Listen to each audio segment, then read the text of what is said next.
আর Hindi English না, বাংলা বলেছি।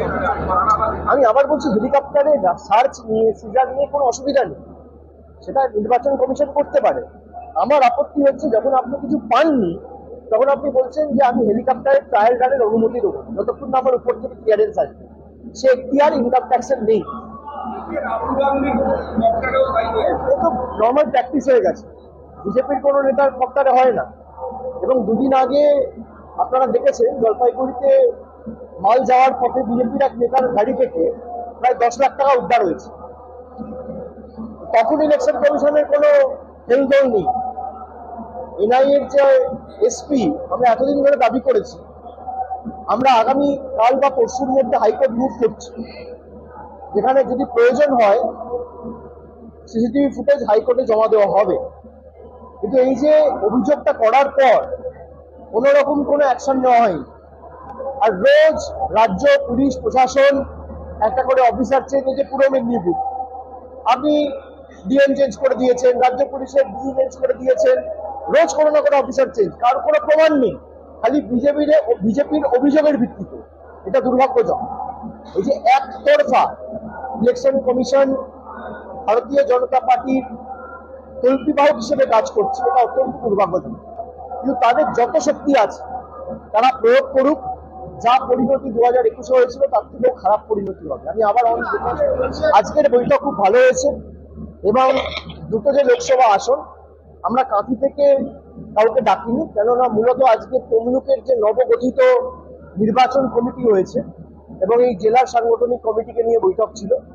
কয়েকটা জায়গায় যেখানে আমাদের কিছু সমস্যা ছিল ইন্টারনাল, সেগুলো নিয়ে বিস্তারিত আলোচনা হয়েছে। আমি প্রত্যেকটা এমএলএর সাথে আলাদা করে কথা বলেছি। পরবর্তীকালে প্রায় 200 জন ছিল, সেখানে বিস্তারিত প্রত্যেকটা ব্লক ধরে ধরে আলোচনা হয়েছে এবং তৃণমূল কংগ্রেস 21-এ এই জেলায় যা ফল করেছে তার থেকে ভালো ফল।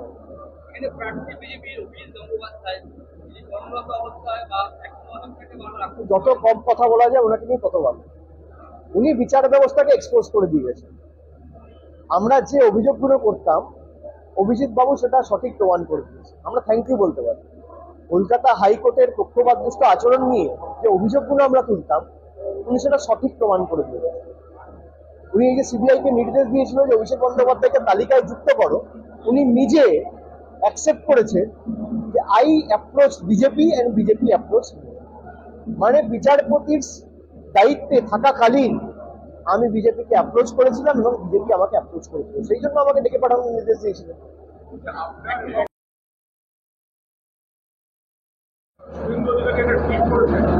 আপনি যে বলেছিলেন যে নির্বাচন কমিশন ক্ষতিপূরণ দিচ্ছে না, এই দাবি করছেন যে ওনার টুইটটা পড়ুন। আপনি প্রশ্ন করছেন তো, আপনি টুইটটা পড়ুন এবং যে নোটিফিকেশনটা ইস্যু করেছে সেই নোটিফিকেশনটা পড়ুন। নোটিফিকেশনে কি বলা রয়েছে? আপনারা সাংবাদিক হিসেবে কাজ করেন, আপনারা ব্লাইন্ডলি দেখেন কি টুইট করছে। আর নোটিফিকেশনটা কি বলা আছে? এক্সিস্টিং রেট হিসেবে ড্যামেজ দেওয়া যেতে পারে। What is the existing rate? 5,000, 20,000। আমি বারবার বলেছি ইলেকশন কমিশন আমাদের নতুন কনস্ট্রাকশন করতে দেওয়ার পারমিশন দিচ্ছে না, সেটা চিঠিতে নেই। রাজভবনে যেটা বলেছি, ডেলিগেশন পার্টি আমরা গেছি, ইলেকশন কমিশনকে কমপ্লেন করেছি। ইলেকশন কমিশনের থেকে যে অ্যাপ্রুভালটা দেওয়া হয়েছে, আমি রাজভবনের বাইরে থেকে দাঁড়িয়ে 8 তারিখ কি বলেছি, 9 তারিখ কি বলেছিল, যে নতুন কনস্ট্রাকশন করার, নতুন বাড়ি নির্মাণের ক্ষেত্রে পারমিশন দেয়নি, ক্ষতিপূরণের ক্ষেত্রে দিয়েছে। তাই তো টুইট করেছি। আপনাদের স্বভাব হয়ে গেছে যে টুইটের বেসিসে প্রশ্ন করা। আরে যে করছে সে ভুল টুইট করছে, তাকে আগে প্রশ্ন করুন। আমি আপনার প্রশ্নের উত্তর এখানে দাঁড়িয়ে দিচ্ছি, কিন্তু যে টুইট করছে তার তো কোনো ধারণাই নেই কি টুইট করছে, খালি বলতে হবে বলে বলছি। এই যে বিজেপির নেতারা দাবি করতো বাড়ির টাকা পাঠিয়ে দিয়েছে, আজকে 31 দিন হয়ে গেছে, 1 মাস 1 দিন। ভারতবর্ষের কোন বিজেপির নেতা, রাজ্য বিজেপির নেতা, কেন্দ্র বিজেপির নেতা, সর্বভারতীয় সভাপতি, কেন্দ্রীয় মন্ত্রী যতবার এসছে, আজকেও একজন কেন্দ্রীয় মন্ত্রী এসছে, আপনি শ্বেতপত্র প্রকাশ করুন না ক পয়সা ছেড়েছেন বাংলার জন্য। যদি 1 পয়সা ছেড়েছেন 2021-এর পর, আর আবাস প্লাস তালিকার যার সমীক্ষা 2017 সাল থেকে হয়েছিল, আমি রাজনীতি থেকে চিরতরে বিদায়। আমি তো অন রেকর্ড বলছি, আজকে 31 দিন হয়ে গেল, তারা শ্বেতপত্র প্রকাশ করতে পারছেন না। আপনারা সাংবাদিক যারা রয়েছেন কেউ ওদের জিজ্ঞেস করবেন না যে অভিষেক বন্দ্যোপাধ্যায় চ্যালেঞ্জ করছে আপনারা শ্বেতপত্র প্রকাশ করতে পারছেন না কেন। উনি কি টুইট করছেন তার ব্যাখ্যা আমার থেকে 10 বার চাই। এই সাংবাদিকতা চলতে পারে।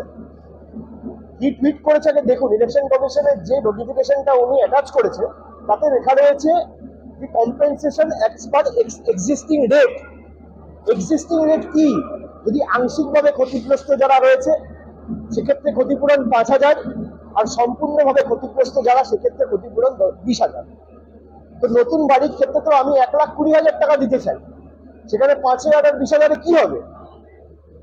আমাদের দাবি এই ছিল। তো আমরা যে দাবিটা করেছিলাম সেই দাবিটা মান্যতা রেখে তারা ইলেকশন কমিশনের হয়ে কথা বলতে গিয়ে এটা সেলফ গোল করেছে, আত্মঘাতী। দেশ থেকে বিদেশ, জেলা থেকে ব্লক, রাজনীতি, খেলা, বিনোদন সমস্ত খবরে টাটকা আপডেট পেতে সাবস্ক্রাইব করুন আমাদের চ্যানেল হলদিয়া লাইভ।